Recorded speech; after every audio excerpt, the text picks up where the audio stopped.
आपके हिसाब से एक स्कूल या कॉलेज में पढ़ने वाले बच्चे के मन में क्या चिंता होनी चाहिए? यही कि अगला पीरियड कौन से टीचर का होगा, आज लंच में क्या मिला है, हमारे एग्जामिनेशंस में क्या परफॉर्मेंस है। पर आज के टाइम पर स्टूडेंट्स के मन में ये चिंता है कि कौन भगवा रंग पहनेगा और कौन हिजाब पहनेगा। उनके मन में ये चिंता है कि जय श्री राम कौन बोलेगा और अल्लाहू अकबर। इस बात से आप यह अंदाजा लगा सकते हैं कि हमारे देश में डिवीजन किस हद तक पहुंच चुका है। खबरों से ये पता चल रहा है कि कर्नाटक में कुछ स्कूल कॉलेजेस में हिजाब को बैन कर दिया गया है, जिसकी वजह से काफी गर्ल्स उन स्कूल और कॉलेज में एंट्री नहीं ले पा रही है। जब उन गर्ल्स ने अपनी एजुकेशन के लिए प्रोटेस्ट किया तो कुछ लड़कों के ग्रुप ने भगवे रंग की शॉल पहनकर उनके खिलाफ काउंटर प्रोटेस्ट किया। हालात कई जगह पर इतने बिगड़ गए कि कई जगह पथराव हुए, लड़कियों को छेड़ा गया, यहाँ तक कि कर्नाटक के सीएम को इन स्कूल कॉलेजेस को 3 दिन के लिए बंद करना पड़ा।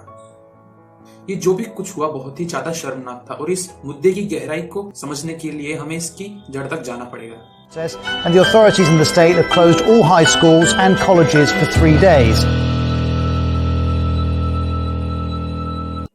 सबसे पहले तो एक हिजाब और एक बुरखे के बीच में डिफरेंस पता कर लेते हैं। ये रहा एक हिजाब और ये रहा एक बुरखा। जो लोग इन दोनों के बीच के डिफरेंस को नहीं जानते वो अक्सर कंफ्यूजन क्रिएट कर देते हैं और इन्हें समझ नहीं पाते ढंग से। अगर हम बुरखे की बात करें तो बुरखे को कई कंट्रीज ने परमानेंटली बैन कर दिया गया है कुछ सिक्योरिटी रीजंस की वजह से। और वहीं हम एक हिजाब की बात करें तो हिजाब एक मुस्लिम्स के लिए एक हेड कवरिंग है और आज का वीडियो मेनली इसी बात पर फोकस करेगा। अब ये जो कंट्रोवर्सी मीडिया न्यूज चैनल्स में फैली हुई है, इससे हमारे पास 2 सवाल निकल कर आते हैं। पहला ये कि हिजाब सही है या गलत है, और दूसरा ये कि जो लड़कियां हिजाब पहनती है उन्हें स्कूल या कॉलेजेस में जाकर एजुकेशन नहीं लेना चाहिए। अब ये जो दोनों सवाल है, इन दोनों सवालों को हमें अलग अलग देखना चाहिए, क्योंकि लोग अक्सर इन दोनों सवालों को मिक्सअप कर देते हैं और इसका सोल्यूशन नहीं निकाल पाते। तो पहले हम पहले सवाल पर फोकस करते हैं, क्या हिजाब सही है या गलत है। अब जो लोग हिजाब के फेवर में आर्ग्यूमेंट्स करते हैं वो ये कहते हैं कि हिजाब हमारे ट्रेडिशन, हमारी परंपरा, हमारे रिलीजन का एक अहम हिस्सा है और हमारे इंडियन कॉन्स्टिट्यूशन में भी ये लिखा हुआ है कि every citizen has a right to practise their religion peacefully. तो इसमें कोई गलत बात नहीं है कि हिजाब ना पहने। तो एक तरीके से देखा जाए तो ये हमारा राइट है इंडियन कॉन्स्टिट्यूशन के अकॉर्डिंग। अब इंडियन कॉन्स्टिट्यूशन के अकॉर्डिंग हर राइट के एक रीजनेबल रेस्ट्रिक्शंस होते हैं। आमतौर पर बात करें तो किसी भी राइट के रेस्ट्रिक्शंस पर कुछ रीजंस हो सकते हैं, जैसे कि वो उस कंट्री की सोवर्जिनिटी को इम्पैक्ट कर रहा हो, या उस कंट्री की सिक्योरिटी उससे खराब हो रही हो, या उस कंट्री की पीसफुलनेस उससे खराब हो रही हो, या उस कंट्री में वायोलेशन ज्यादा हो रहा हो। ये सब जो रेस्ट्रिक्शंस है वो लगाए जाते हैं किसी भी राइट के ऊपर जब किसी कंट्री में प्रोटेस्ट हो। अब यही चीज को अगर हम हिजाब के ऊपर देखा जाए तो मुझे नहीं लगता है कि हिजाब किसी कंट्री की सिक्योरिटी को इम्पैक्ट कर रहा हो या फिर उससे वायोलेशन हो रहा हो कंट्री का, या उस कंट्री की पीसफुलनेस उससे खराब हो रही हो। अब एक औरत के हिजाब पहनने से ना किसी को कोई चोट पड़ रही है, ना किसी दूसरे की जिंदगी पर कोई असर पड़ रहा है। तो इस बात से ये तो साफ हो जाता है कि हिजाब से ना किसी को कोई खतरा है। अब जो लोग हिजाब के अगेंस्ट में आर्ग्यूमेंट्स देते हैं वो लोग अक्सर ये कहते हैं कि जो औरतें होती है वो अपने मर्जी से हिजाब नहीं पहनती, उन्हें उनकी सोसाइटी, कम्युनिटी के द्वारा फोर्स किया जाता है कि वो हिजाब पहने, और अगर वो हिजाब ना पहने तो उन्हें उनकी कम्युनिटी की तरफ से हरास किया जाएगा, वायोलेट किया जाएगा और उन पे दबाव बनाया जाएगा कि वो हिजाब पहने। और अगर वो ऐसा नहीं करती है तो उन्हें बहुत नीची नजर से देखा जाएगा। अब ऐसा ही सिमिलर चीज है जो कि घूंघट के बारे में हिंदुइज्म में भी बात की गई है। एक तरफ से देखा जाए तो इस बात में भी दम है, क्योंकि हमने काफी कंट्रीज में देखा है कि इस मुद्दे के ऊपर काफी औरतें सड़कों पर आ गई। और इसका एक रिसेंट एग्जांपल है 2017-19 के ईरानियन प्रोटेस्ट। वहां की औरतें नहीं चाहती थी कि उनको जबरदस्ती की जाए या फिर कंपलसरी बनाया जाए कि वो हिजाब पहने।